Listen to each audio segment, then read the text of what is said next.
Okay, everybody, sorry for the confusion there. Looks like there was some issue going on, and we are back now for sure.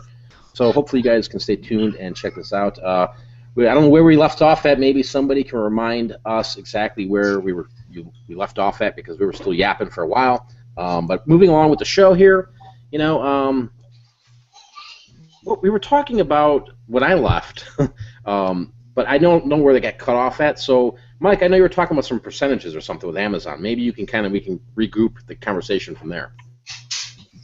Yeah, so basically, I won't waste my time on eBay if I'm not making at least 4 to 6 times my money uh, on the item I pick up.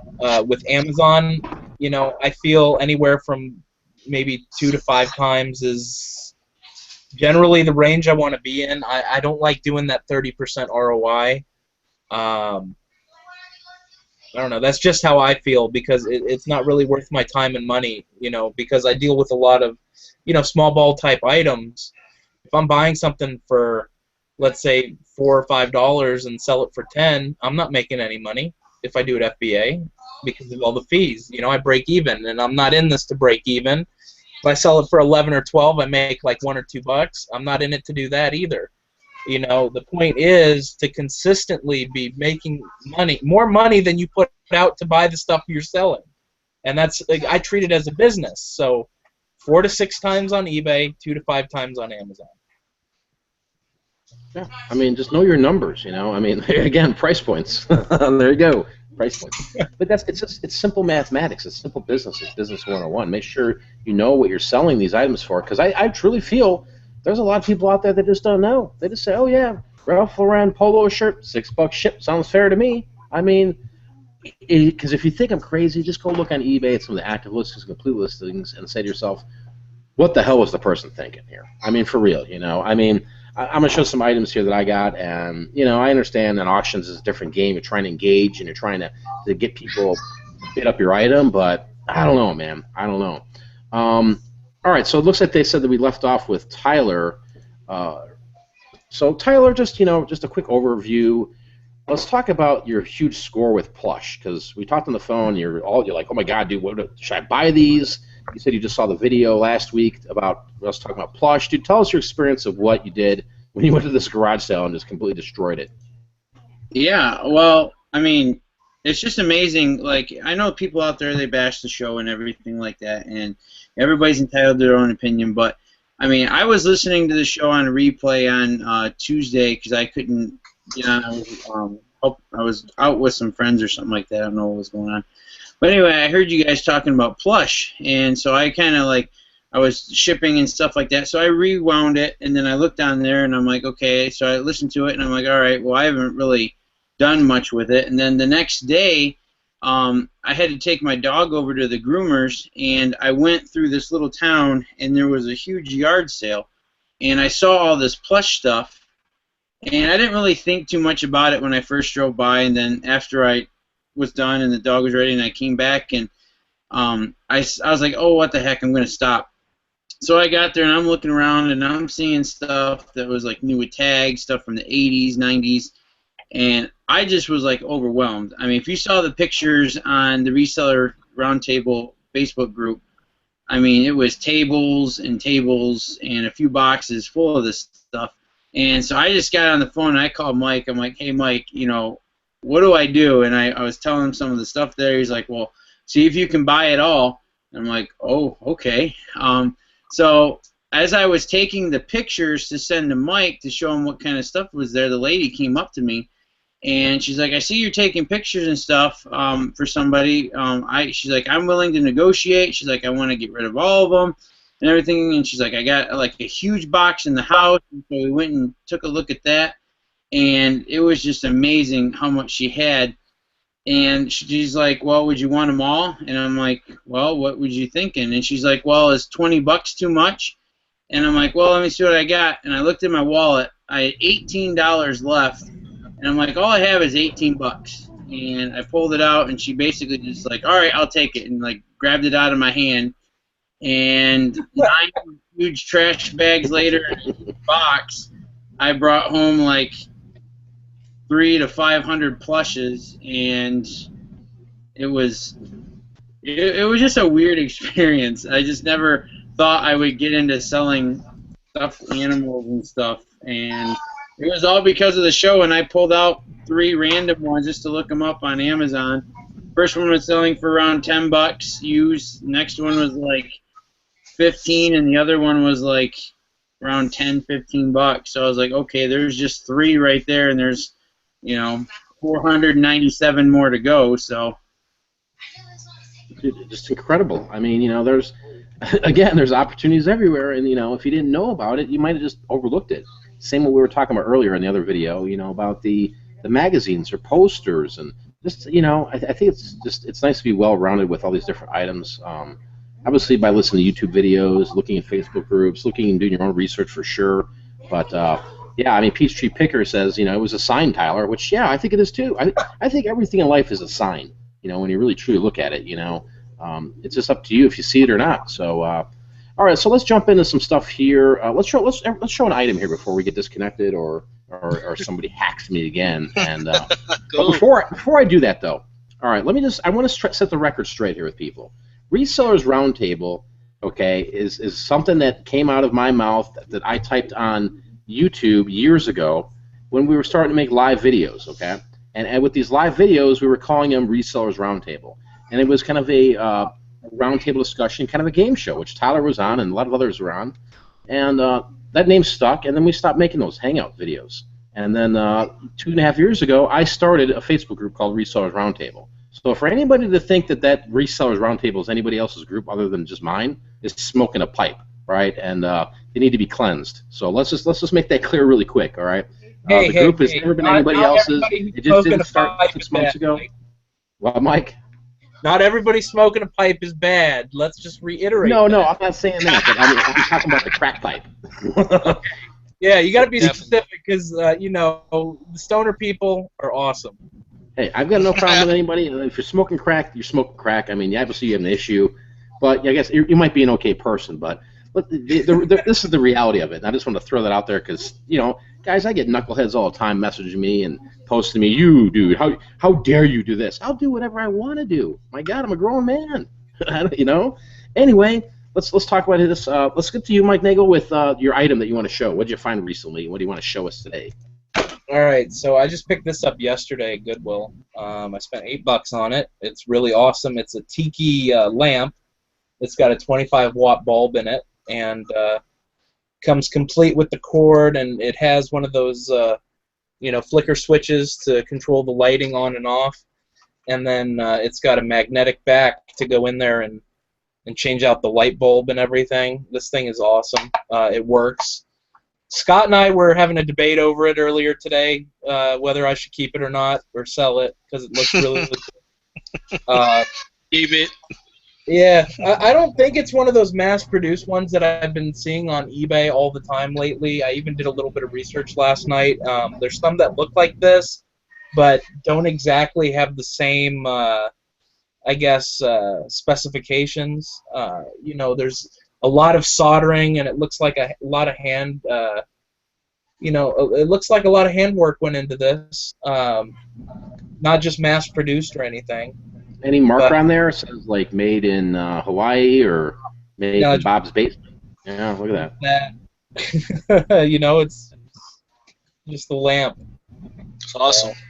Yeah, but you can tell it's like done by hand. I don't know if you can see, but all this thing, it's all soldered. So, it's in there. You can tell it was done by hand and not a machine, which is pretty cool to me. And it works. That's the most important thing when picking up stuff like this. Always test it. Make sure it's not going to set your house on fire. Make sure the bulb is good. This thing is awesome. It lit up. It didn't have that burning smell on the bulb or anything. And I don't know. I don't feel like I'm in the Brady Bunch, so I don't think there's any bad luck coming my way. But hopefully there's a $100 bill in my future. Word.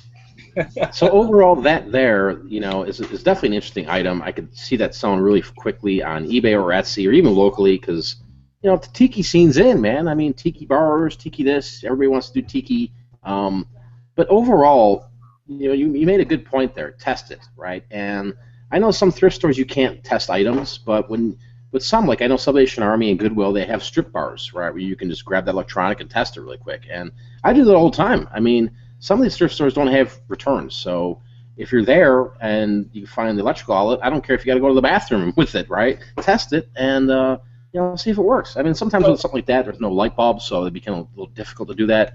But just put your hand in there, plug it in, put your hand in there, and see if you get electrocuted. If you do get a little spark, you might be good to go.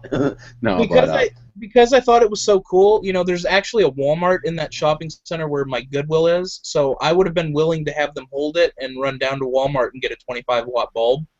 But they don't have any power strips at my Goodwill that's for the public, so it's so important to make those relationships with the people who work there. I'm friends with like 3 or 4, maybe even 5 people who work there now, and all I have to do is they see me at the counter and I just ask them, hey, can I test this out and make sure it works? They're like, yeah, because they've never seen me return one item with the thousands of dollars I spent in that one store.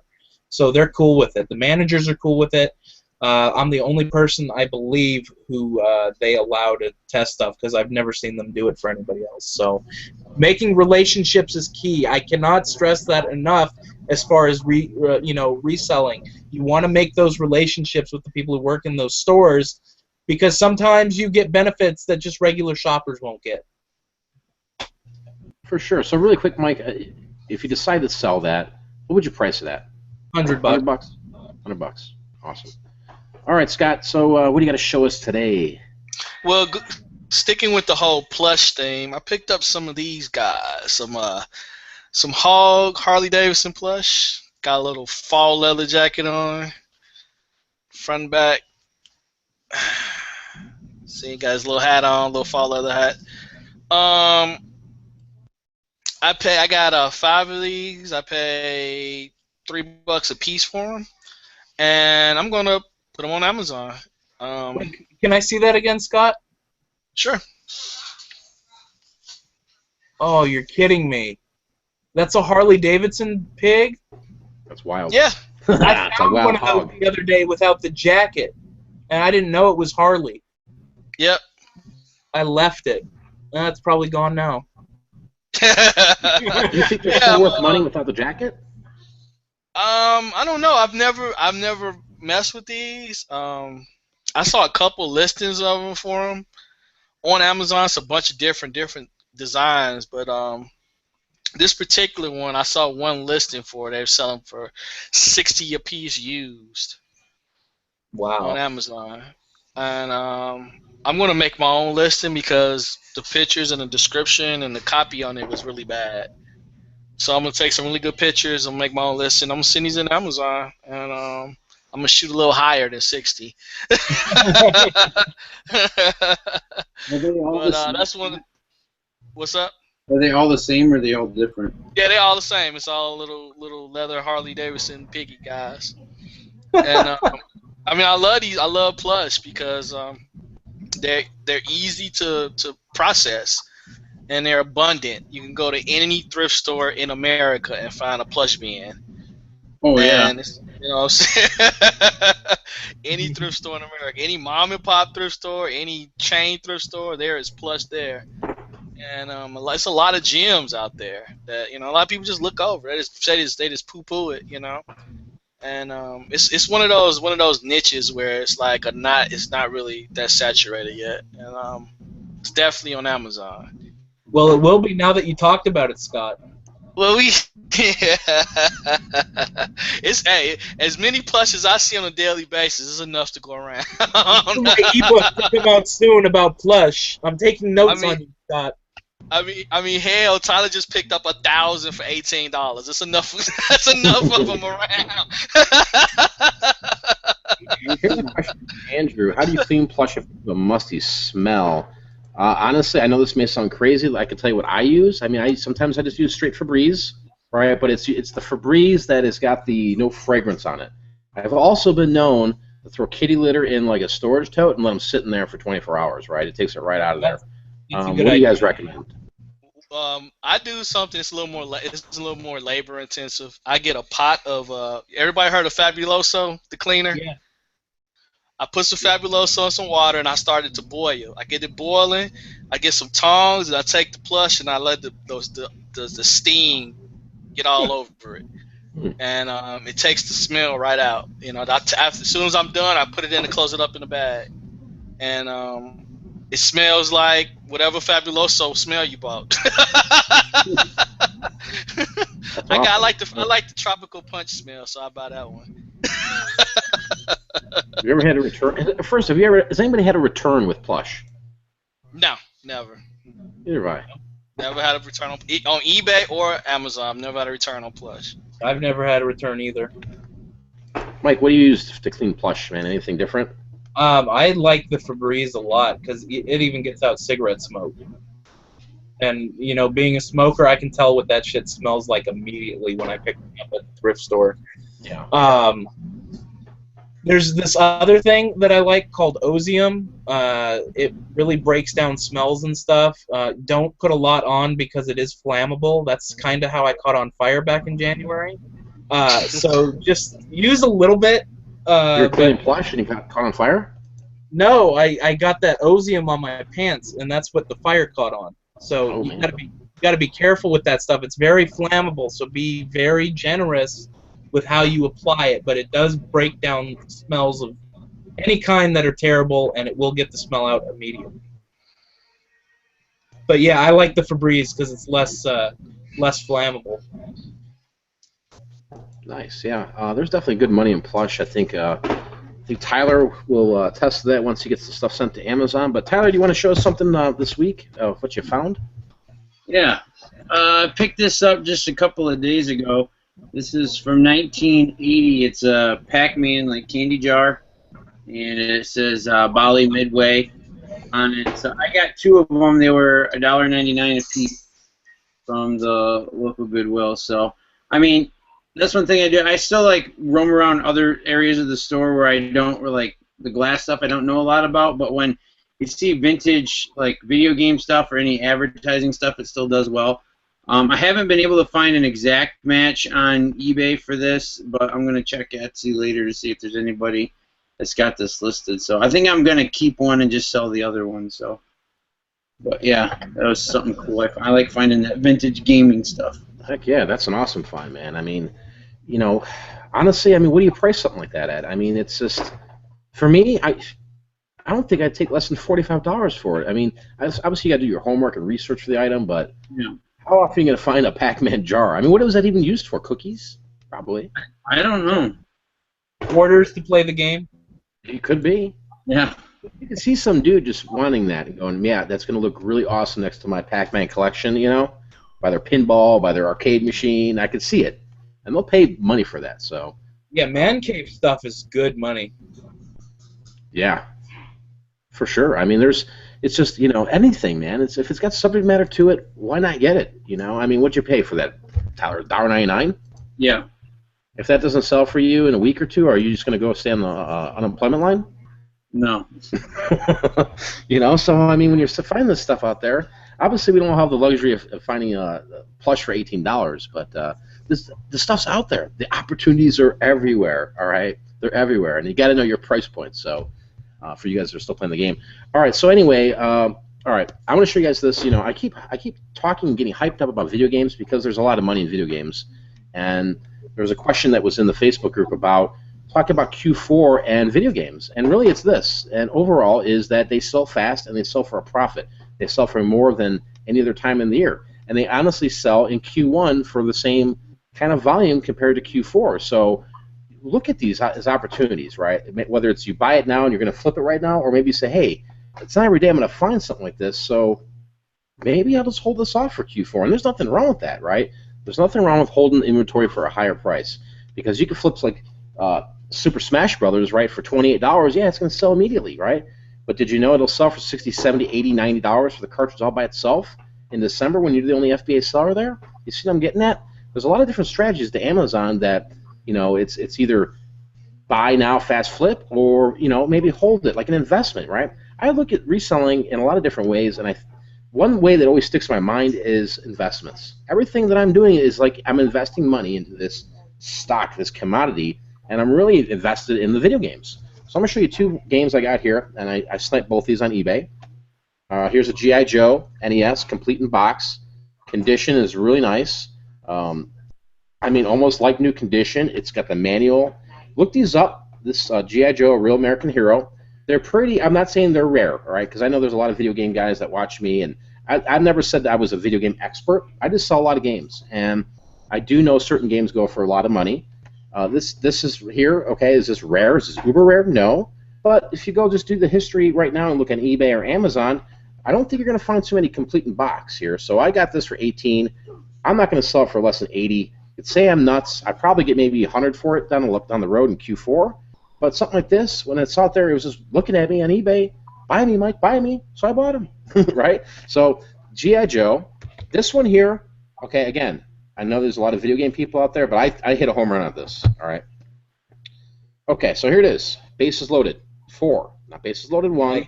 That's worthless. Bases loaded 4, and it's sealed. Okay, it's minty fresh. All right, it's got the seam. I mean, it's straight butter. Right, it's still got the KB. I don't know if you can see that.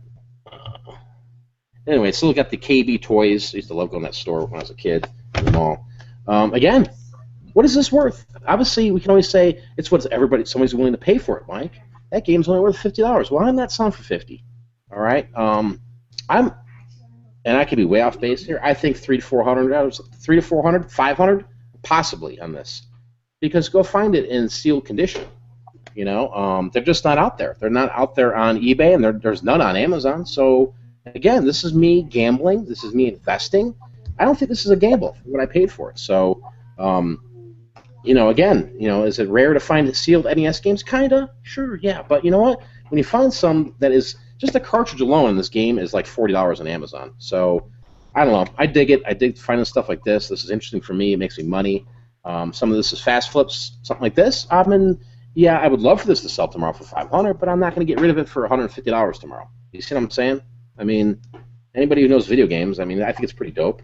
And anyway, all right. So those are the two finds I got there. There were some questions we wanted to get to, and we got some other stuff we want to show with you guys. If I can load my thing. There was a bunch of questions in the Resellers Roundtable Facebook group, which is free, by the way. There's been rumors lately that it's just a paid group. That's not the case. It's completely free. You can free to join.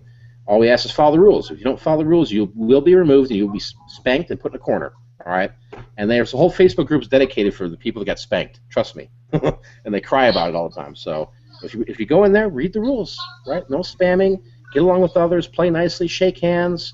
You start spitting and start throwing fits out there, you know, you're going to be tossed in the corner. So I'm just laying that out there. And some people say, oh, you're harsh, Mike. Hey, there's all these other reseller groups that are out there. And, you know, I believe that this resellers group, there's a tight-knit community.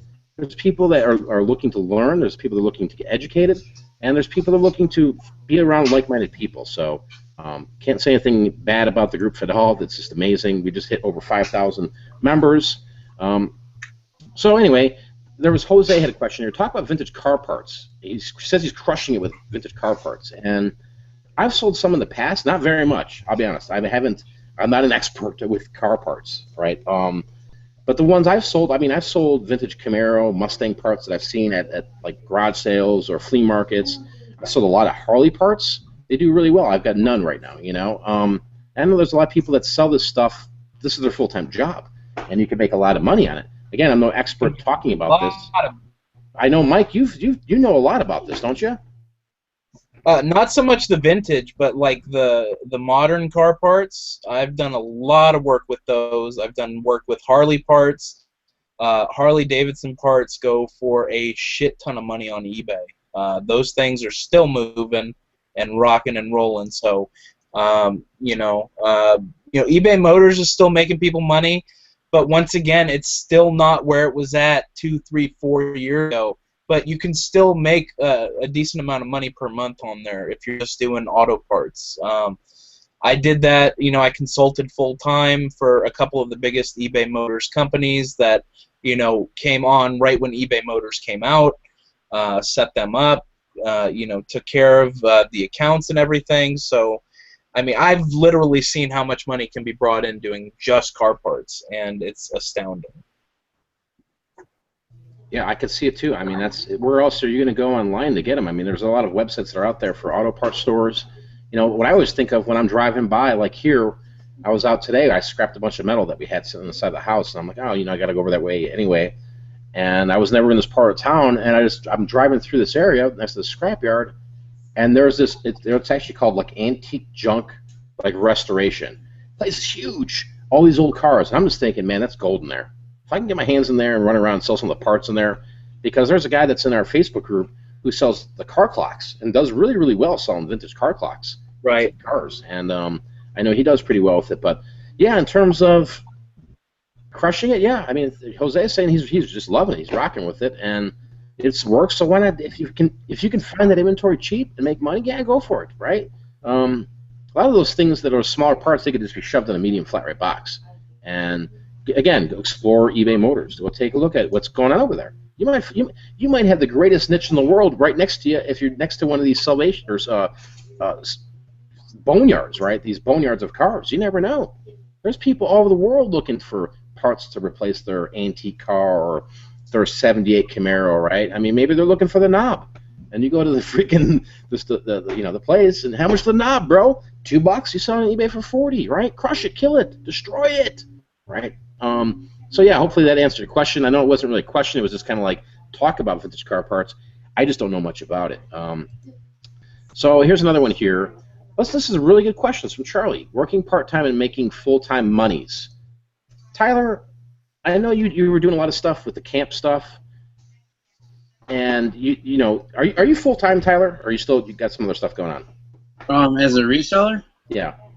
Not really. I mean, I still work, like I said in the last one I was on that. I work for my dad a couple of days a week. So at his campground. So I mean, I am like the rest of the year, but not like during the summer months. So, but. Yeah, that's kind of best way to explain it. But yeah, as soon as like October rolls around, I'm full-time reseller. So as far as my time goes.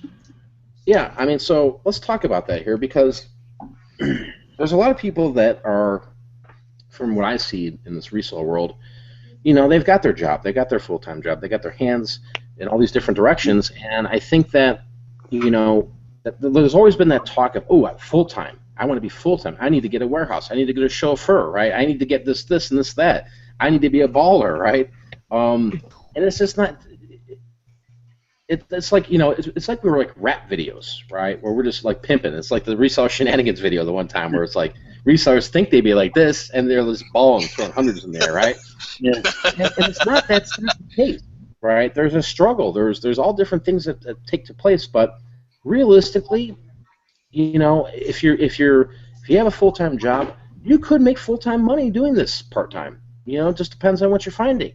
Do you want to, if you're just going to sell $5 or $10 widgets all day long, depending on what the widget is, you might be able to pull it off. But again, what is full-time? What is part-time? Right? I need to make $2.3 million a year, guys. Right? And I mean, that's full-time money. So when I hear people talk about full-time, I mean, they got to be rolling like me, right? No.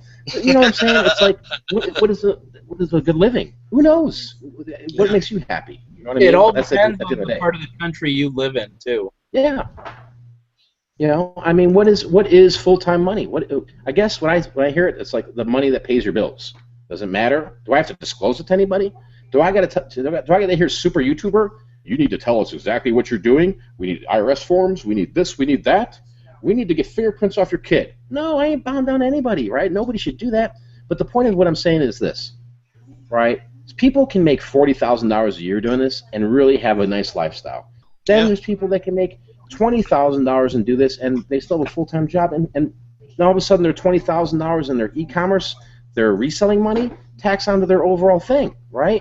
There's all these different ways to do this, and I think again it's possible. It's not like it can't be it's not out of reach when it comes to working full time and doing part time, and you can make a lot of money. I think if you ask me where do I go, Mike, Amazon. And what do you guys think? If you got a full time job and you were trying to do this part time, where's your time? Amazon. Yeah, definitely Amazon. It's if you just turn it part time, you get the most bang for your buck. Say you only got, after work and maybe one day on the weekends to actually go sourcing for materials, material stuff to sell. I mean, what else can you do? You go out a couple days after work, you pick up the stuff on Saturday, thrift stores, Friday, Saturday, you box it up, you drop it off Monday on your way to work. I mean, eBay is more labor intensive, I think. If you're trying to make a full time income doing it part time, that's just my opinion. I know probably somebody say they do it. Of course, there's gonna be people that say they do it, but in my opinion, if I had a 40-hour job, me trying to do that and do listings and keep on top of all the other eBay BS you have to deal with on a day-to-day basis, it's kind of hard to maintain a huge store to make full time money doing it part time. That's just my opinion. That Amazon is, if you want to do that, I think you could do that on Amazon. You can make a full time money, part time, on Amazon with very little hours put in every day. I agree with that because, like, with Amazon, all you got to do is click on it, and then bam, it's added to your inventory. You print out a little tag, slap it on there, throw it in the box, and out it goes. And it's ideal for the people who don't have a lot of space, like if they have an apartment or something like that. They bring it all in, process it, and send it out the door. Because not everybody has space to hold inventory, so it's perfect. Especially like I wish I was doing Amazon when I was back in college, because it would have been ideal just to send everything in, process everything over the course of a week, get it all out in a shipment, and do it that way. And you could have thousands of products on in your store, but not have none of them in your possession. So that's how I do it if I could do it over. Exactly. You don't need to rent a warehouse when you got Amazon's network of warehouses. Yeah. It's really changed the game. I mean, whether you want to devote 5 hours to this a week or 10 or 20, whatever it is, just smart source and stay and stick to a routine and get the stuff out there. There's a comment here. Let's see where it's from. It's from Adam. On the topic of full-time, I am in the Army Reserve, work for a police station, not a cop yet. Also manage an online store. People say they don't have time, but it's really they don't have motivation, and that's true, right? Because, gosh, you work a full-time job. I mean, I see my wife when she's out there teaching. She comes home, she doesn't want to do much, right? I mean, that's her time. She's already spent her time in the trench working hard and doing all this, that, right? But if push came to shove, yeah, she'll go out there and hustle some stuff for sure, right? But, it's just the motivation people need, And a lot of times what motivation is, I think, as a reseller, honestly speaking, is the rent's due, Yeah. or I got the ComEd bill, man, and, I can't keep playing YouTube over here, right? So, that's what motivates me is, 1, to pay my bills, 2, to have some money saved up, 3, that I can say, hey, I do this for a living, and I'm happy with it. Now, do I make $2.3 million a year? No, people, I don't, right? I'm never going to disclose my numbers, and that's nobody has to, right? The only place that knows my numbers is the IRS and my banks, right? That's it, and that's all that needs to know that. But to say, can you do this if you have a full-time job? Can you do this on the side? Heck yeah, for sure. That's kind of how I started with it, right? I had a full-time job, and I had a company I was running, and on the side I was selling baseball cards.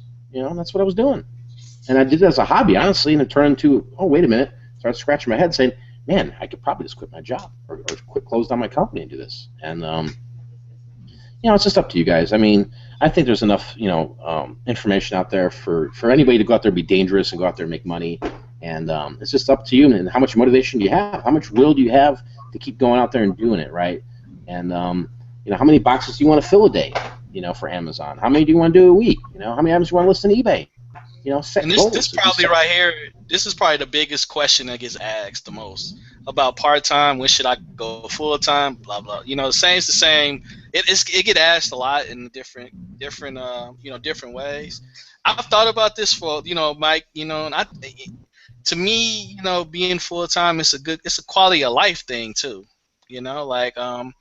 For me, being able to do this full time, I could be at home. I get to see the kids, my children. I don't have to request time off from work. I don't have to switch shifts or take vacation time to see my daughter first day of kindergarten.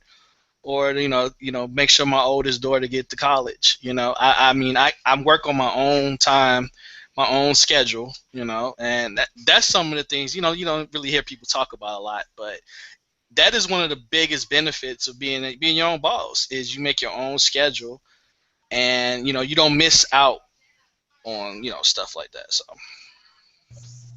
Yeah, I mean, just the benefits there you described. I mean, that's the same benefits I enjoy. I get to see my kids, and I get to be around what's going on, and I'm living in my own kind of world that I created, and I'm happy with this little world, as long as the cartel doesn't come and get me, or some of the YouTube haters that want to try to slit my throat. But hey, I'm good. All right, so let's get to another question here, because there was quite a few. We talked about Q4 video games. Let's see here. Okay, I thought this was an excellent question. It's from James. I would like to hear about mistakes. Like, what have you bought that didn't pan out? What was your reason going in, and why do you think the item was a dud? And can anything be learned beyond don't buy this specific item? Does anybody want to start about, hey, I screwed up? Oh, man. I could go. Well, go ahead. You go, Mike. Go ahead. You can start. Go ahead.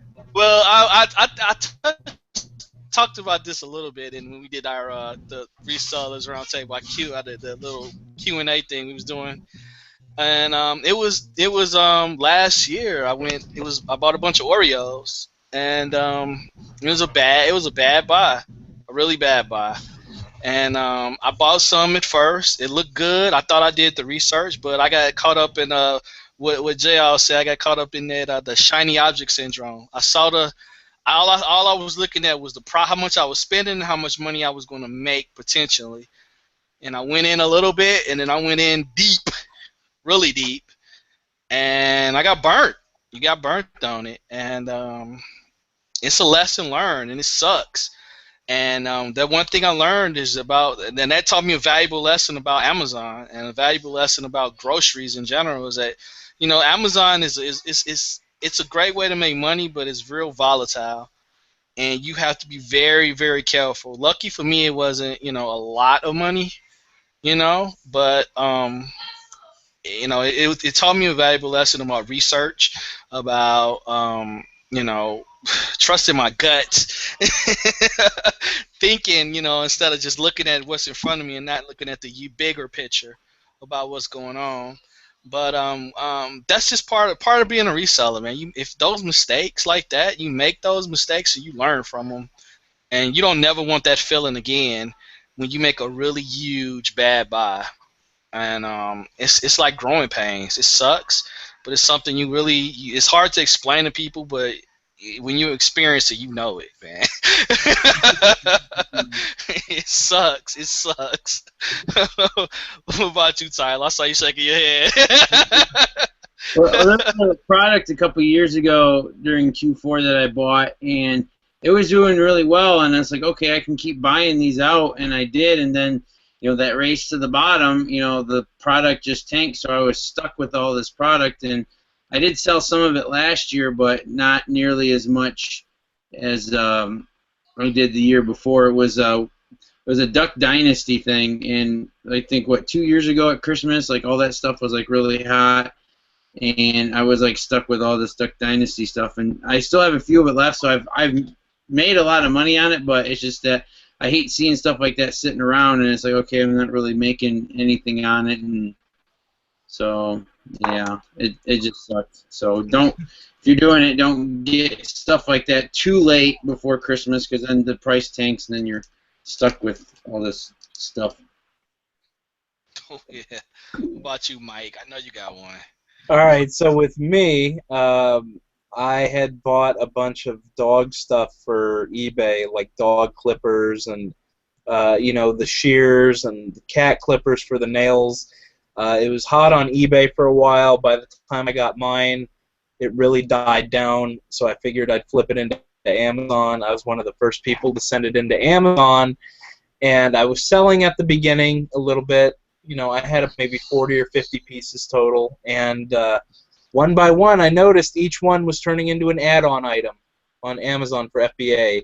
And then instead of seeing, maybe 2 or 3 people joining me doing FBA on it, all of a sudden there was 25 people for this one item, and it had dropped from $12 to $4 because people just wanted to do that quick flip and didn't care about making any profit. So I got that storage fee letter this week, or maybe last week, and I figured it was time to beat the people who wanted to race to the bottom on my listings. So I just dropped them all, beat the lowest FBA price by a nickel, and I have sold out of every one of those damn things. That's awesome. That's how you get out of it. My dog agreed. Tyler, do you want to talk about something that you thought was like, oh my God, this is too good to be true? Something. Oh, that he went over his already. Oh, he did? Okay, sorry. Yeah. I had to run out because I'm like, you know, the opportunity came here when I saw the question. I said, okay, I'm just going to talk about these two items. I mean, did everybody talk about theirs? Yeah. Yep. Okay. All right. Let me show you these two items. All right. And okay, take it for what it's worth. Okay. I'm going to show you two things. All right. And I've got. All right. I'll just be honest. All right. I'm at the Targets, the WalMarts, and I see opportunity and I see price points, and I'm like, man, okay, I'm in. Now both these items have expiration dates.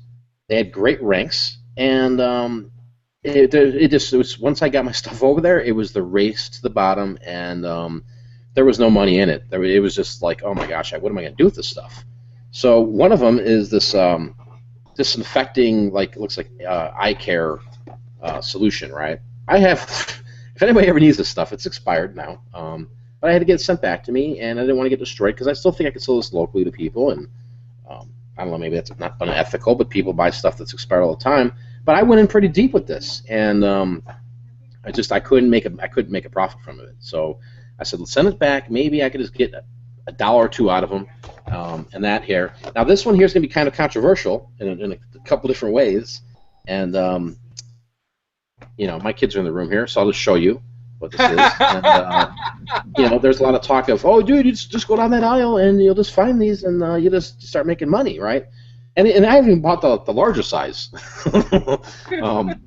And the story behind this one was that I saw the opportunity, and the expiration dates were a year out, and I said, okay, all right, ooh, yeah, this looks pretty. It looks sexy on the iPhone, right? The profit margins, and it wasn't. Got to the warehouse, it just bottomed out. Amazon jumped in the listing, and their price was just below what I paid for it. So, you know, it's just, I guess at the end of the day, what all this taught me was I still got the product back. I don't even know if, I mean, it's probably just going to garbage. I don't know. But, you know, it's just don't go too deep on stuff sometimes, and understand that when you're selling some of this arbitrage items that you can find in some of these big box stores, that things change. And there's people that have different margins set up. There's people like Amazon that are selling this stuff too, and don't get caught up where you're tied all your money into that. Not like I tied all my money into these two products, but I did buy a bunch of them, and everything was telling me go, Mike, go, green arrow, freaking go right through there, and it just didn't work out for me. So the condoms are expired. Yeah. Dude, that sucks. Oh, I know. So. You know, I wonder if you could still lot them together on eBay, though. Maybe, like, as, I don't know, like vintage? Vintage. I don't know. I mean, maybe I just need to open them up and say they're used. I don't know. I mean, I know it's kind of, you know, I don't know. At the end of the day, it's just, I saw that question from, who was it again? It was from James, and I just thought this would be a good time to talk about this, because there's people that always talk about these items. Oh, just go there and do this. And, things change so fast, and you know, I get a lot of talk from a lot of people that message me all the time. And they're like, "Hey, what should I do?" And I'm like, "Dude, do what you think's right. Just don't go too freaking crazy with it, right? Just go out there and find, you know, a threshold for yourself, and say, well, if this goes there and it tanks, or I gotta wait 6 months, can you afford to do that? Because I'm not saying retail arbitrage is dead, but you know, some of these opportunities they come and they go so fast, and you could have done everything right, where you said, hey, I bought all these, I shipped them out right away, and it just, you know what, you can't hit home runs all the time, but as long as, you know, as you get older and into this game further, you're going to have little mistakes here and there, and I wouldn't even know if it was a mistake. I mean, it's just, but again, if I saw these two products right now, I probably would be really hesitant in buying them, honestly, and you might message me and say, dude, you screwed up with those Magnums, dude. I'm flipping those for I'm getting them at $3 flipping for 90. Well, great. God bless you. At this time, it didn't work for me with these two products. So hopefully that helps you guys that are out there going, hey, what do I do at Amazon? Do I just go down this aisle? Hey, man, just, you know, again, remember, it's a market. Market things change, and you know, you got your hard-earned money into this stuff. So be careful out there. Moving forward here, we got some other questions. Let's see. There's one from Amanda. You know, what's our thoughts on conferences? I'd like to hear opinions on meetups. Have you ever been to a conference? Do you think it's worth attending or a waste of time and money? I've been to some. I've been to some eBay meetups. You know, I think what it is if you're going there to see somebody speak or talk, I think you need to do your due diligence and know this person, right? Just because they have a large Facebook group and they only have 20 things in their eBay store and they've only been selling for 3 months, yeah, unfortunately they do invite these type of people there to talk at these events. So take it for what it's worth, right? A lot of the people that I see that are talking at some of these events, they're just not well-rounded and experienced. A lot of them don't even sell anymore, honestly, and there's nothing wrong with that. If they've been selling for 20 years and they stop selling, their information still could be good, but remember, they're not in the trenches with you. No, instead of being in the trenches, they're in the lagoon. Yeah, they're just in it. But here's the thing. I think if you get around like-minded people, that's always a plus for sure. And I would encourage anybody to look at those opportunities. Just make sure you're not getting swindled, or you're at these conferences and they say, and they're up there talking this whole time about their book, and then you go and they say, listen, now when I'm done, I'm going to give you 20% off. My books are over my table over here.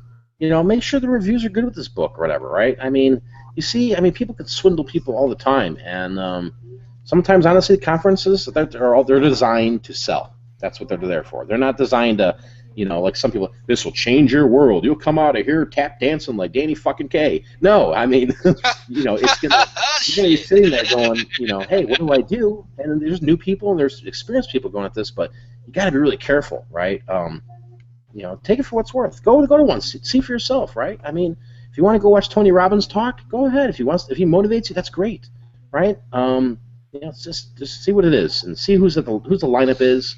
Maybe follow that person for a while and say, hey, you know, this guy's pretty stand up, or this girl knows what she's talking about. Yeah, you know, and see who they are in real life. You know, that's not a bad idea. All right, Tyler, so you got to go. I know you said that, man. You want to final words here before you got to go, Tyler? I think I'm all right. I mean, is there anything you want me to talk about real quick before I leave, or? Yeah, we'll get back on this topic here of the seminars real quick. But you want to show your last item here, because I know you said you got to go here, and I don't want to tie you up. Yeah, I'll show something. What's the sticky notes back there, dude? Sticky notes? Yeah, on the wall. Oh, just numbers and goals for the week and stuff. So, one thing I really like picking up is like I said earlier about doing Amazon. I really like doing film stuff, and picking up these like old film cartridges and stuff like that. I do really well. I paid $1.99 for this one at my local Goodwill, and the cheapest FBA was like $47. So any like the specialized film, I mean, a lot of people are getting into doing old photography stuff. I know the instant cameras are doing really well, and just like the cartridges and stuff for that are really high priced on Amazon, even if they are expired and everything. But yeah, look out for that stuff. It is out there. So, but yeah, so that's my last item. Awesome, dude. Yeah. Again, appreciate you coming on, Tyler, for sure. And I know, like you said, you got to go. So if you disappear in the winds, that's cool. Just be safe. Go out there, package up those plush, and get them out the door. And I still got to go through my record haul that I had 2 weeks ago, and I got one box down. I got like 4 more boxes to do, and then 9 bags and 1 box of plush. So Sweet. I'll be. I think. What was that, Scott? I said, sweet. Make sure you, when you get it all boxed up, make a video. I'd love to see it. Will do. I told Mike over the phone, I said, if I'm not an expert in plush at the end of this, I'm just going to end it all. You know, I'm just going to, like, you know, 3 to 5, or like around 500 plush, it's like, okay, I better learn something out of this. So. And that's the great thing about it is that, you know, you're going to be in the mix now with the plush, and you're going to get experience with it. Yeah, I never thought about it. I mean, before I started doing clothes, I mean, I was looking for like vintage electronics and stuff like that I look for now, but it's like I never thought about it, and it's so abundant, and now it's like the plushes. I just like think about it. It's like, why didn't I ever look at that? Why did I walk by it and not see value there? And some of our Salvation Armies around here, they sell them for 10 for $1 every day because they have like big wired bins just full of this stuff, and nobody. I mean, they probably take them to give them to their dogs as chew toys, and that's about it. But it's like, you know, it's out there. You might as well take a look at it. So, Definitely. Quick question for you, Tyler. Alberto says, did you say the film was expired? yes, this film is expired. Yeah, and the other ones I saw online were expired as well. So, but yeah, I don't even. Guys. Go ahead, dude. Sorry, dude. What were you saying, Mike? No, when I heard expired, I said I was just trying to let you guys know that be careful with the inks with Amazon with the expiration. So stick those, if they're expired, just throw them on eBay. Yeah, because they just came out with that update. Was it like last week where they were talking about that? Yeah. What was you used to be able to put it up there and say, hey, it's expired, and people never have a problem buying it. I've never had a return, but obviously, go read the rules and. Just remember that you can still sell that stuff on eBay. I just sold 5 things of ink last week that were also, expired. They just sell really fast on eBay. So, but let's see. All right, back to this really quick because this was the other question we had. And once again, Tyler, super appreciate you coming on for sure, man. I know if you got to boogie out, you got to boogie out. But can you give people an idea? Is retro retail ever coming back on YouTube? I'm on YouTube right now. What are you talking about? No, I'm talking videos, bro. I'm talking retail videos, man, and those are fun. I don't know. I mean, there's so much that I wanted to talk about, and I just I've been off for so long. It's just I don't even know where to really start again. And the community has changed so much from when you and I were back doing stuff like when I was in college and whatnot, and it's just I don't know. I don't recognize the community anymore. I mean, there's people that we used to talk to all the time, and they're all gone. And it seems like I just don't know where to even begin to get back in it again. So. Well, you got a good home here, man. I mean, we're happy to have you on any time, and I've always thought you're a pretty straight up guy, man. And like I said, there's no agendas with us, man. And just you're just good people. So. Love to see you making videos again for sure, and yeah, I see where you're coming from. All right, back to this conference thing. I want to get Mike's and Scott's opinion here because I just don't want the show to be just my opinion on what's going on. There was the question again, and you guys don't need me to reread it, but they were talking about conferences and these meetups. What's your guys' overall thoughts on that? Well, I think some of the people who are setting up these conferences just do it to have a vacation for themselves and take people's money, to be honest. If you want to give me your money, go ahead and give me your money. I think we decided on Puerto Rico. Wasn't that the plan? Well, yeah, so we got to tell them, and we got to be straight up with these people. At the end of the show, we are having our first seminar. It's a live event, and it's about $20,000 to buy in. Trust me, that's value, ROI. But we need you to pay $20,000, and you have to get your own airplane ticket. So, and hotel. Yeah, I mean, just don't be shocked and awe when it happens here at the end of the show. We're just going to be hanging out in the lagoon. Yeah, I can't be drinking High Life the rest of my life. People, come on, man. Yeah. What's your thoughts, Scott? Before we'll jump off topic and move on to the next question we have here. Like I said, I think they mostly are just set up nowadays just to sell. It's like it gives you this thing like it's more of a oh, you come here, it's life changing, blah blah blah blah. But then even if you pay for the conference, they're not going to give you the money right there, the money idea. It's going to be on the back end with a group or a program or a system or whatever the hell they want to call it. I'm not saying everybody that do seminars like that, but the ones I've looked into, the ones I've researched, are mostly like that. It's just a place for you to get together, get relaxed, have a few drinks, and just to sell. The ones I've researched and the few that I've been to, I've been like that. So that's just my experience with that. Yeah, there's good, there's bad. Take it for what it is. That's all I can tell you out there. I'll move on to the next question here. It's from Joe. Beginning basics for Amazon FBA for beginners. Is there a source checklist? Things to keep in mind when sourcing, ranking, ROI, etc. Is doubling your money enough, or keep looking to triple or more? Amazon just recently put out the the Amazon Sellers University, which looks really interesting. So I think that would probably be your one-spot shop to really go look for the basics on Amazon. Also, there's a lot of good stuff on YouTube. There's some paid groups. There's free Facebook groups that are out there. There are people willing to help out. But in terms of an overall complete checklist, where do I go? I mean, I could just tell you can go to me because, I mean, I do know a lot, and I know both these guys know a lot. And I'm not trying to sound arrogant like that, but, you got to go out there in the field and try it for yourself, too, at the same point in time. Wouldn't you guys agree? I mean, you got to go out there and give it a whirl. Just don't believe everybody's what they're telling you. Yeah, absolutely. I thought it was going to be much harder than it was the first time I set up something, and it wasn't as bad as it seemed. It wasn't so overwhelming that I couldn't handle it, and got my first order out and sold my first item as soon as my shipments were checked in. So I've been pretty much doing it the same way ever since, tweaking a few things here and there just for accuracy and speed, and I haven't had an issue with Amazon yet, so that's fine. I'm just gonna keep doing what I'm doing. It's not that hard, so don't overwhelm yourself, people. Don't get in your head that it's like super difficult to set up an Amazon FBA ship. Yeah, I think you'll agree, especially for you guys that are out there that are new and you're like, oh man, I just don't know. Once you get your feet wet there, you're like, man, this wasn't all that bad. I mean, it is what it is. It's just it's a learning curve for sure. It's an understanding, especially what do you want to do? You want to just do retail arbitrage? Okay, that's one thing. I think that's a little more difficult task. Ahead of yourself there. I would start with the thrift stores. I mean, why not? In the garage sales. I go after that stuff, man. You can't beat those ROIs. I don't care what anybody says. I don't care how many Frito-Lay bags people are selling, right?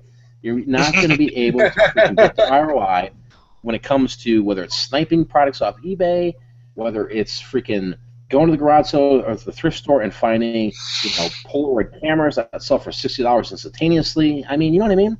Scott, what's your thought on that? Where does somebody go right now if they want to learn more about the Amazon? Do they just go and pay somebody $10,000, or what advice do you have to tell them?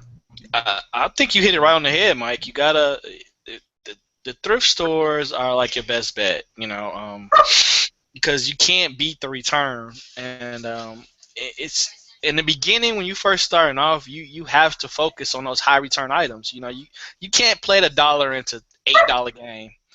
When you start off, a lot of people do that when you have more volume, but you would just be treading water. You'll never be able to get ahead doing that, never. And I think thrifting, selling, things first. If you're if you're an eBay seller going on Amazon, those things translate well, and a lot of times they translate well for more money.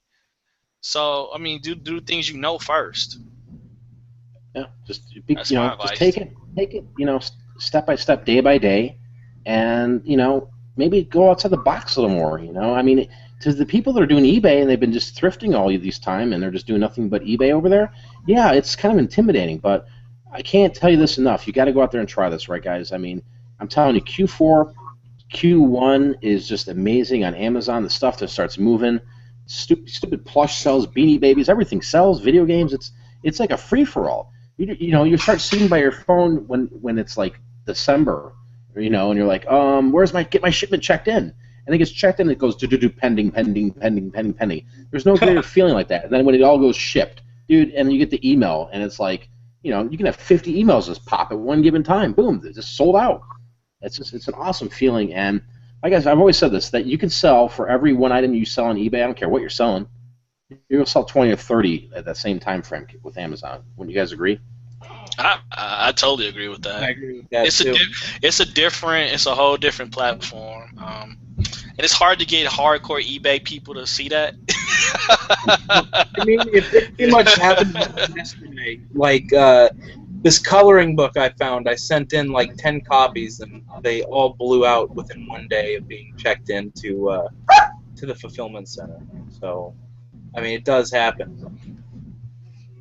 Yeah, For sure. a hardcore eBay person will argue with you all night about Amazon, and they have.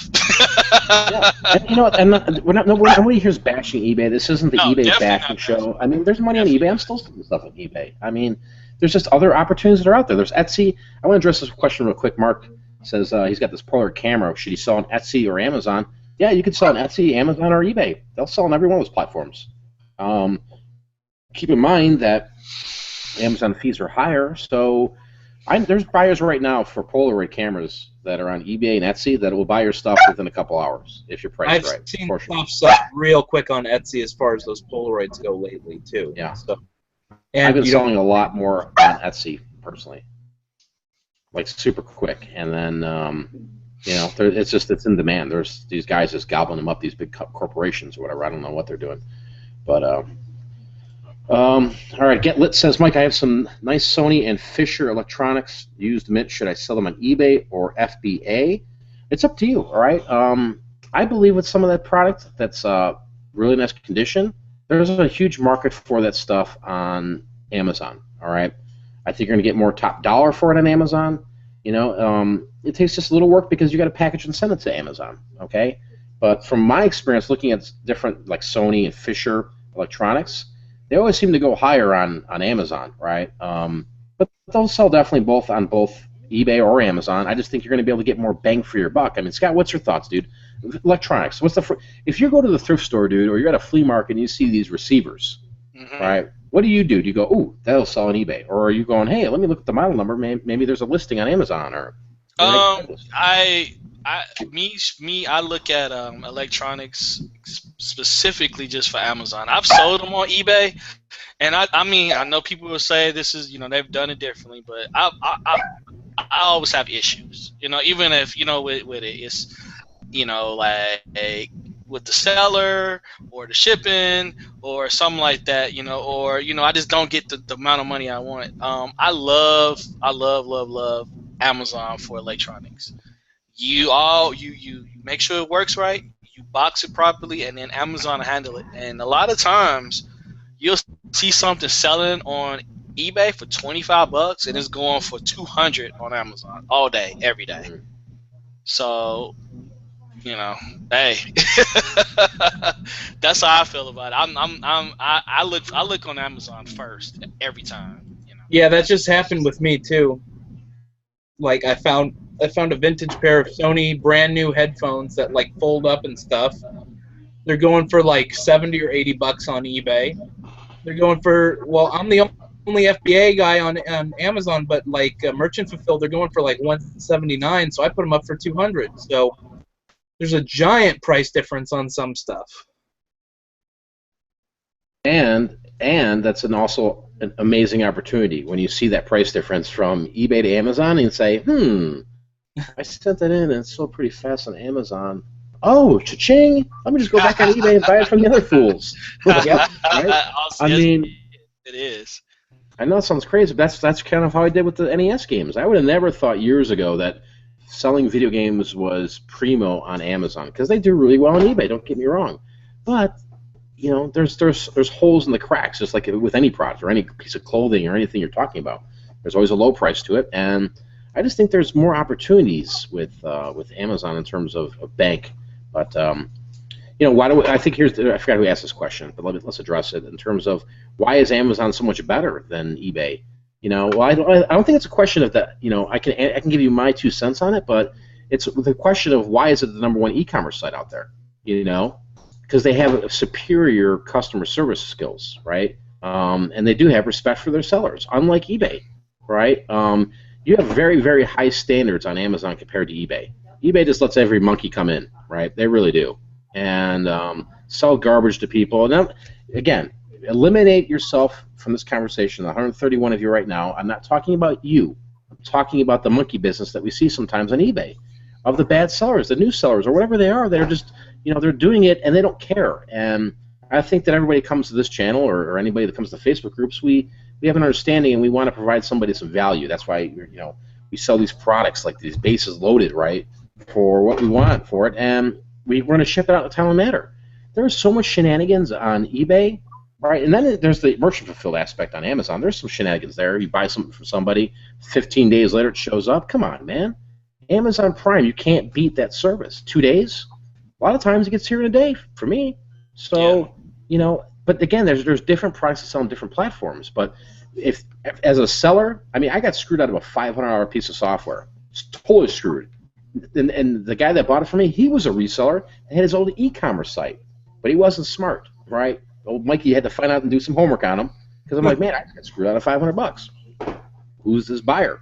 And it just so happened to be he lived in like Illinois, so I'm like, oh, it started intriguing me more. But anyway, long story short, I went and told Amazon about this, sent them pictures, the whole 9 yards.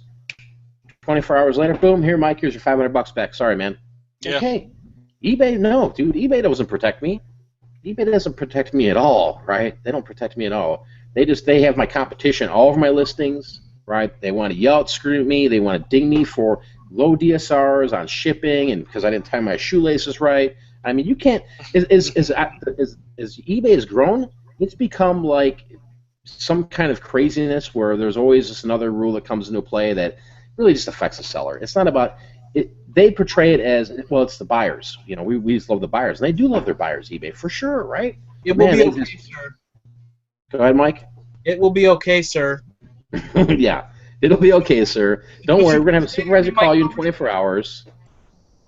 Well, I mean, you heard the phone call I recorded, and I may put it up in Resellers Roundtable. I put it up in Pick for Profit privately so everybody in the group could see what kind of hassle I was going through with customer service at eBay, and for about 9 minutes, oh, it'll be okay, sir. It'll be okay, sir. Meanwhile, I'm not selling anything, and I'm gonna end up homeless out on the street. But it'll be okay, sir. It'll be okay. Yeah, and I mean, you guys have seen the stuff I posted on my Facebook page, about my experiences. But I mean, I'm not bashing eBay, but Amazon provides excellent customer service to the buyers and excellent customer service to the sellers on both sides. I've had excellent customer service as a buyer and a seller dealing with Amazon. And you feel good knowing as a buyer that as Amazon and using Amazon as a platform, they have your back. They will, if it's an issue with something, they will reimburse you for it.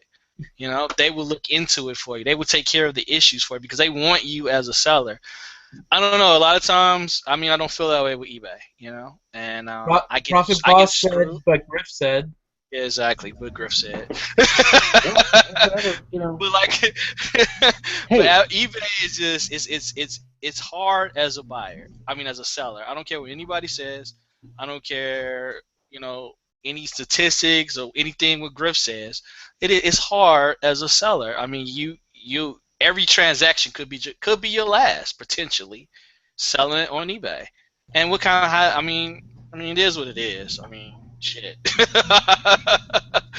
They're waiting for the Nego rant, which will be coming here soon. But this is how superior the service at Amazon is. So I bought this. This is a 72 pin, right, for the NES. And unfortunately, when I didn't even look at it. I just bought it. I started replacing another older NES. And I'm like trying to jam the game in here. And I'm like, what is the deal? I don't know if you can tell, but the pins aren't pulled back. Now, obviously, back in the day when I used to work on these things, it was hard to get replacements. So you used to have to bend the pins back. Well, there's like freaking, I don't know how many pins, 125 pins I got to bend back. I bought this brand new, by the way. All right. I don't want to play baby games, so I called up Amazon. So listen, you know what? And I bought it from the seller before. Obviously, he got a bad batch. Hey, it happens. Was I upset? Yeah, I was upset. But hey, shit happens. So I called up Amazon. Hey, I want to return this. No problem. The money's already back in my account. And it's still sitting here, right? It's still sitting here, and I'm gonna send it out for sure. But it's just that's service. Boom, no problem, Mr. Michael. Here, boom. Here you go. I mean, isn't that crazy? Yeah. They take, like I said, it's good customer service on both sides. Because I've had issues where I bought something and they instantly refund me. I've had issues where I sold something to someone and they switch it out, send it back to Amazon, and they reimburse me. So I mean, they take care of it. It's always like, bam, we take care of it for you. We're sorry, bam, it'll never happen again. you know, and I like that. Yeah, I mean, here's the thing. I mean, I've heard. I mean, there's this website after website. There's there's forums, there's Facebook groups about people getting screwed over on eBay. And imagine if you're the buyer and you're getting screwed over. And it was your first experience. Would you ever go back to eBay? No. Hell no. No. And, You know, and honestly. Scott and I talk like at least twice a week, 3 times a week doing these hangouts. And when he gets packages, he shows me the kind of garbage that some of these eBay sellers send. And then they wanna call him out and bitch him out when he sends them a professional message. You don't get that on Amazon. Nah. Did you guys see my post I put in the group the other day about the guy that said I wasted his time? Exactly. Yeah. I'm like, are you kidding me, dude? You sold me junk games. I asked to return them. Well, this one time I will allow you to do so. I'm like, mother trucker, I can return these all damn day, man. Don't tell me what I can and cannot do. And then he messaged me and says, next time you buy from me, don't waste my time. I'm like, oh, you're a big boy now. You're a big boy. You're hiding behind your computer, pretend to be a big boss on eBay. I'm just like, dude, that's just an immediate negative. You know, you don't tell somebody you wasted my time. Yeah. Learn some customer service skills. That's the problem. With eBay, I mean, anybody can come out there and sell. You know, we all know we've gone through the drive-thru at McDonald's and gotten screwed over, and you're pissed. You go home, you're like, dude, are you kidding me? I said no mayonnaise in the burger. Why, girl? Why do you got to mess around? You know, Well, you want to go back and just whip out the burger and slam it on somebody, right? But the same thing goes. One time I bought a burger and they didn't put the meat on my sandwich, and that's how I feel every time I order off eBay lately. Right? That's awesome. Like, where's my meat? Dude, I'm buying video games. Taco out here in California, and I called them up on the phone when I noticed it when I got home, and they're like, no, there's no way that could have happened. And that's how I feel when I deal with any of these eBay sellers. I agree. That's a good analogy. I go crazy, man, and that's why I don't eat Del Taco anymore. And that's why I haven't been sniping lately.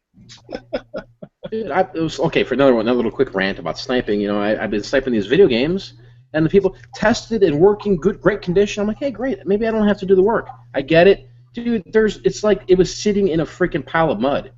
You know? Like new condition. My freaking rear end, people. Come on, just give me the truth. I want the truth. You can't handle the truth. I want the truth.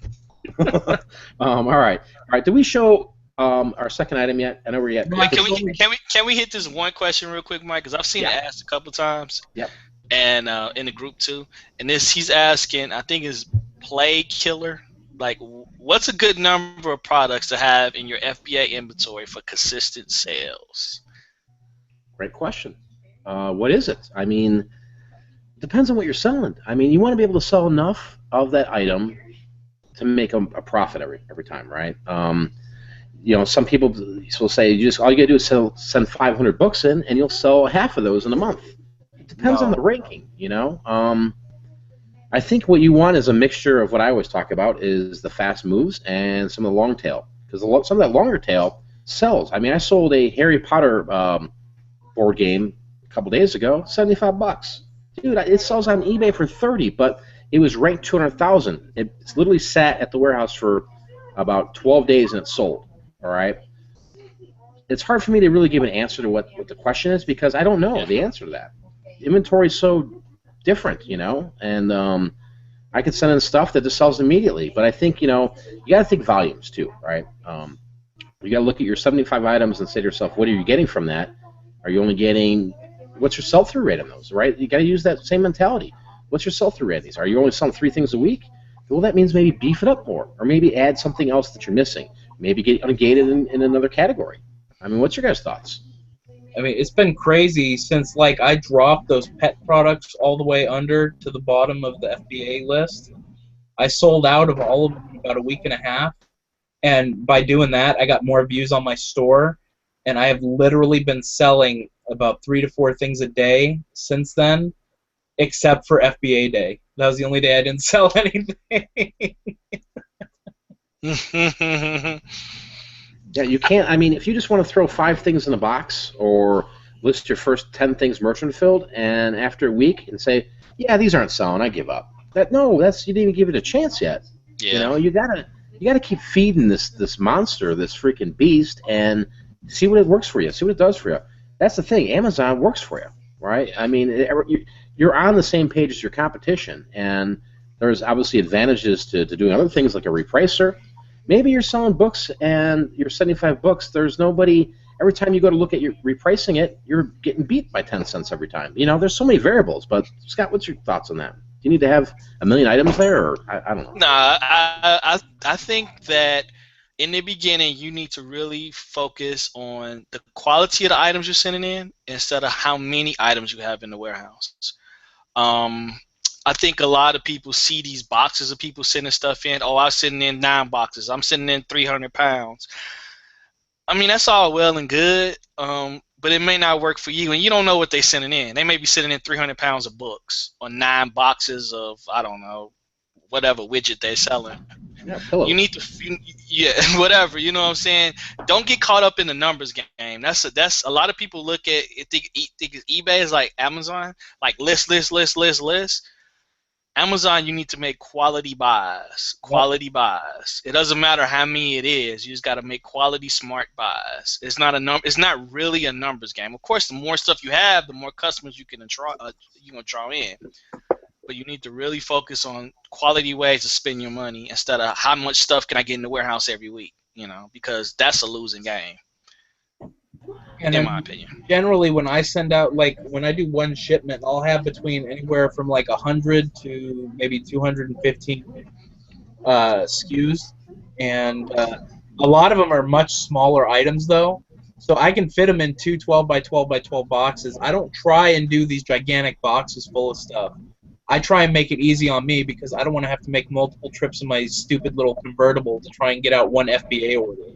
So, you know, I try and pack it as tight and as well as I can. I have a background in shipping, so I make everything fit. I bubble wrap it. I do the drop test. I shake it. If nothing moves around, the 12 by 12 by 12 is the perfect box to use for me, and I'll send out 2, 3, 5 boxes for one order, but they're all 12 by 12 by 12, not the giant Home Depot boxes. Yeah. So, I mean, just imagine this, guys. Here, I mean, I just was making a video and actually getting ready to send these to Amazon. Do you know how many of these I can fit in a box?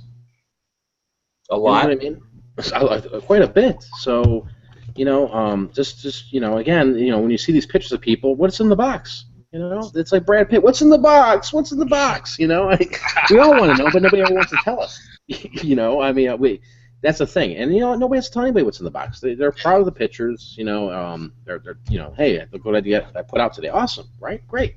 Build your own boxes, right? Become your own king of Amazon FBA. Just understand what you're selling, right? If you're thinking you can go and get into this business right now and turn around and just buy books because you're listening to these book people and make $20 million next year, or even $10,000 next year, I think you're going to be a little shocked at the results of what's going to happen. You start sending a lot of these long-tail books in, and maybe that's not your business. It's not for everyone. Is there profit in books? Heck yeah. But it's not for everybody, so be careful out there. All right, so let me show this item here, and we're going to go from moving on here. Okay. I already have this packaged up, man. This is how I roll everything. All right, so this is how I package up shirts. This is a jersey, guys. Again, think football, think college. You know, everybody's going back to school here pretty soon. Football season's going to kick in, man, right? Here's a vintage Arizona State ASU Sun Devils jersey from the 90s. This is how I package this stuff up. It's ready to rock and roll, man. It goes in my system.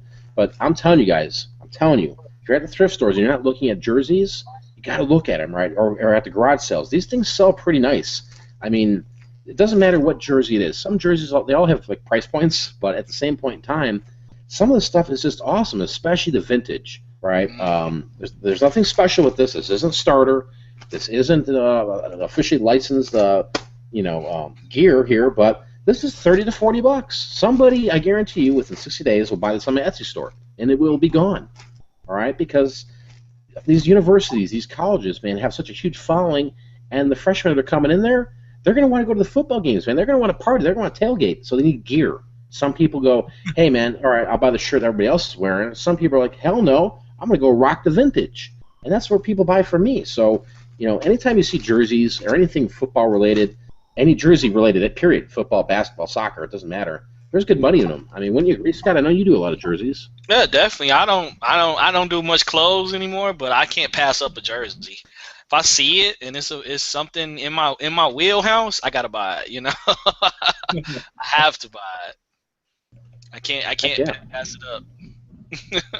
So, all right. So, do you guys have any other items to show, or are we ready to talk about that? I got one more little things I could show. I want to show. I picked up a box of these toys at a flea market. It's some Marvel Legends, guys, from the early 2000s. I got Beast right here. Nice. The Ben Affleck Daredevil. Oh, damn. Punisher. By the way, he's undervalued. I got Punisher. Then I got some DC stuff. I got this Riddler, Two-Face, and a Joker. And then I got this too. This was in the bottom. It was a vintage G.I. Joe his tank. Ooh. That's Nice. cool. Only thing is missing is the figure, sadly. From 1983. You know what's so weird? He did such a bad job in Daredevil, Ben Affleck, and now he's getting ready to write, star, and produce in the next Batman movie after Batman vs. Superman. How does that work out? I don't know. Is there a limit on how many comic book franchises you can fill in the movies? Right? Well, just imagine if Nicolas Cage would have got that Superman role.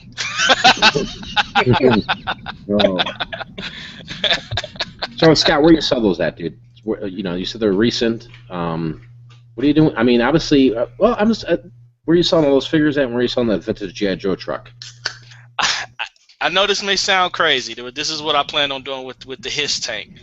I'm going to buy the figure off of eBay, and I'm going to put it on Amazon. I just want to test it out. I'm going to see, because it comes with a driver. This thing is complete with all the decals, so this is good. I'm going to pick up the guy to go with it, take a picture of it, I'm going to make a list, and I'm just going to roll the dice and see what happens. With these, I'm just going to lot them up because there's some missing accessories. So I'm just going to lot them up and sell them on eBay as a lot.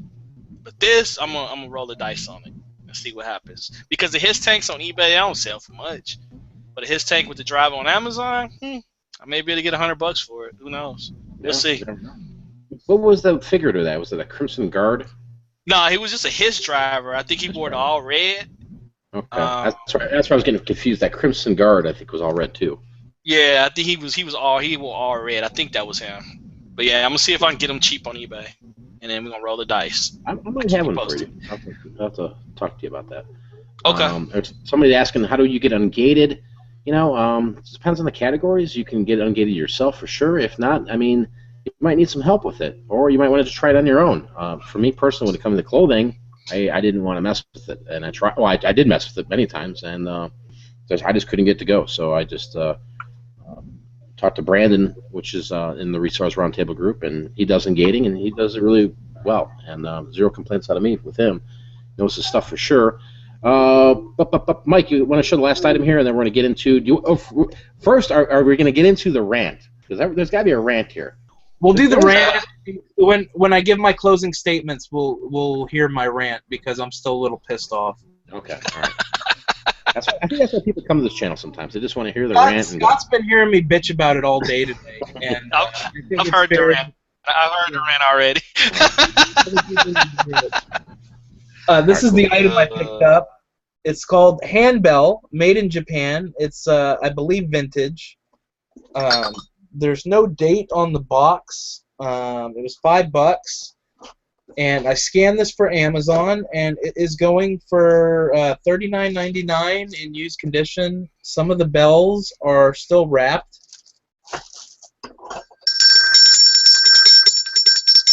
Some of them make good noises still. And they come with the instructions and the music guide, which is pretty cool. Let me see if I can open it. So it'll show you which different color bell to play, and it has all the stuff. It's pretty cool. Like all 8 different bells are in here. I got 3 of these, like I said. Paid $5 a piece. They're going for $39.99 on Amazon. So I thought that was a pretty cool pickup. Yeah. It's really loud though. They are loud. Where would somebody do with those? I mean, I'm just looking at them like, where would I put those? It's a musical instrument. Oh. I guess. I mean, it teaches you how to play Jingle Bells, Twinkle Twinkle Little Star, Mary Had a Little Lamb, Oh Susanna, and London Bridge. The bells are in different keys, so it's pretty cool. So there's a listing for that on Amazon then. Yeah, one FBA seller, and it's going for $39.99 used. I love that, dude. There's so much opportunity on Amazon. There really is. I mean, and I got because 3. It's all one listing. Yeah, 3. Yeah. Crazy. Mr. Sadie, Mike, is there a show tomorrow night? Sorry, Bubba. Just wondering what's up, Bubba. Hellfire. We got Mr. Sadie in the house. You know, there's the Resellers Roundtable is. I think we have a show, but it's in the Facebook group. I think that's where we've been doing it lately on Tuesdays. Other than that, no, we just do the weekly show here on YouTube. We might pump out another one here down the road. We'll see. Time will tell. You know, we want others to get involved too here. You know, I mean, we love talking about reselling, man. These are my guys, man. These guys know their stuff, and it's always fun to do these shows. But it's also fun to get other people involved. And I've been hoping, right? We've been trying to get somebody involved, and it'd be really cool. So if you have anybody out there who wants to be a part of something like this, and just hit me up, and we'll go from there. Okay, all right, guys. So a lot of you guys are out there. You see these videos, right? You see and go, "Oh my God, why do these guys get all these dislikes?" Right? But obviously, people don't like us, and that's okay, right? It's not an issue of that. What I see is all I ever ask for is likes, and you know, do I have an agenda? I'll just be straight up with everybody right now, right? My agenda is this: I make YouTube videos. I have for a while. I've documented my journey through reselling with my YouTube. I've documented on my website, pigforprofit.com, which is a paid website, and a lot of it is free that's on there, right? I do have paid content. We do charge for webinars in the Facebook group, but the Facebook group's free, so it's up to you what's out there.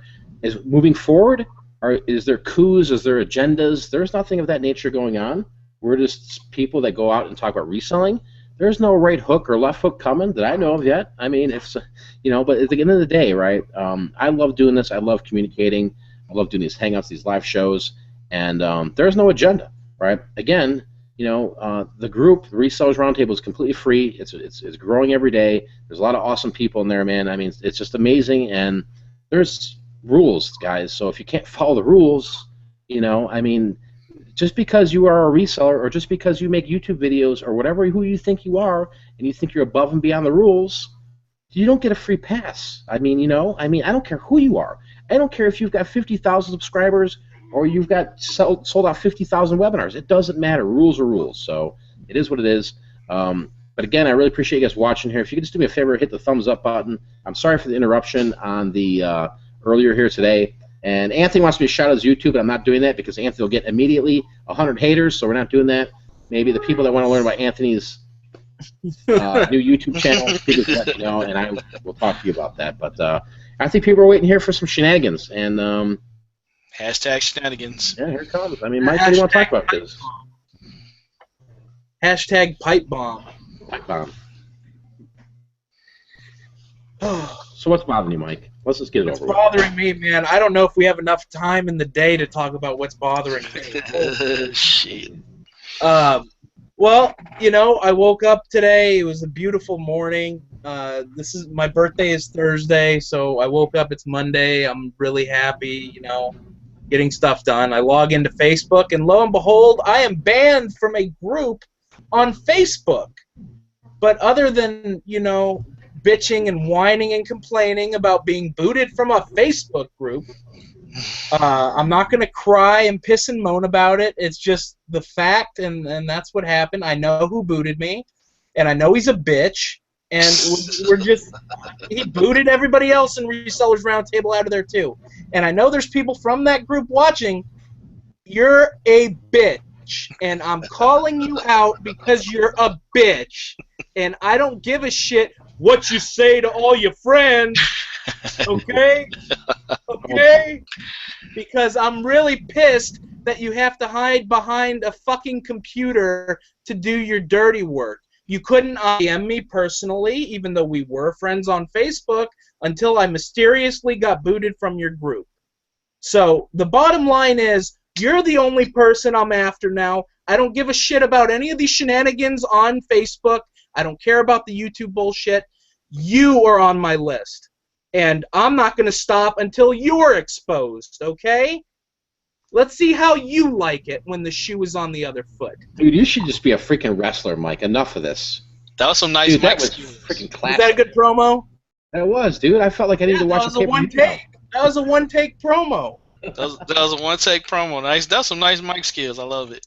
I just got to tell you, I can't put up when people are acting like bitches and idiots on the internet of all places, where these people think they're tough just because they have a keyboard in front of them. You are a keyboard warrior. Congratulations. That's like being the smartest person on the short yellow bus. I'm done. Oh, the mixed comments that come through. It's funny, right? Yeah, all right, guys. So we appreciate you guys watching here. Mike, are you finished?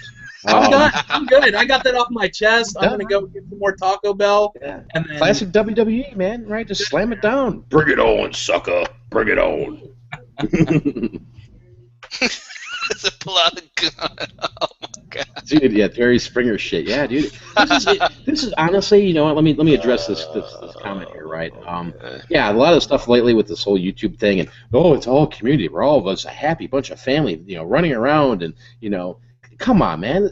I don't want to be around in the Jerry Springer shit, right? There's some crazy people out there, guys, right? Yeah, neither do I. The only reason why it had to be said was because it's been on my mind all day. I don't care so much that I got booted from a Facebook group. I could care less. Seriously. It's the manner of which people who are supposedly respected adults conduct themselves, and I'm tired of the way this shit is going down. And, I've been silent for the last couple weeks about everybody pestering me about certain stuff going on. Well, you know what? It happened to me. I don't give a shit about the group that I was booted from because, they're losing out on someone who is helping people consistently, not posting YouTube videos in there, okay? So the thing I'm really upset about is that somebody would have the gall to hide behind a keyboard and not act like a human being or an adult or a professional at that matter. So that's all I'm trying to say. I'm not pissed anymore. I got it all off my chest. You know where to find me, so hit me up on Facebook. If you see this, I'm sure it's going to be reported back to you because that's how you guys do things. So whatever. You've just written your future. You will no longer be able to make YouTube videos, Mike, because the creators of the realm will not allow you to move forward now. You just screwed yourself. I don't give a shit, man. I'm on wrestling YouTube channels that have 50 and 70,000 subscribers. I could care less. I'm not trying to be YouTube famous for reselling. I'm trying to help the community, and and not the people in our group or not the people here on this panel, but too many people in this community are only concerned with getting on YouTube and getting YouTube bullshit famous off of reselling. They're not interested in content. They're not interested in creation. They're interested in bullshit, and that stops tonight. That's a good way to end it, guys. So appreciate all you guys watching here. Mike's epic. I mean, this was an awesome show. Sorry again for the two-part thing there. Guys, this is what it is, right? I mean, there's no hiding us. We're normal people. We go out there and we see things for what they're worth, right? And take it for what it is. There's shenanigans out there. There's fuckery. There's craziness, right? Then there's psychotic. Then there's stalking. And then there's just the beard. So we're gonna end it with that. We are out of here, guys. Appreciate it for hanging in there. Till next time, peace.